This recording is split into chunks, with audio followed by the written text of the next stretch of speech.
Happy Valentine's Day po sa inyong lahat. Dito po sa Japan, pag Valentine's Day, mga girls yung nagbibigay sa mga boys from elementary pa lang po. Yun na po yung nakagawian nila.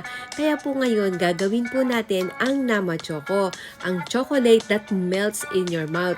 Pero lalagyan po natin ito ng flavor. Gagawin po natin itong Caramel Nama Chocolate. Kaya po samahan niyo po ako hanggang matapos ang video para malaman niyo kung paano natin ito gagawin.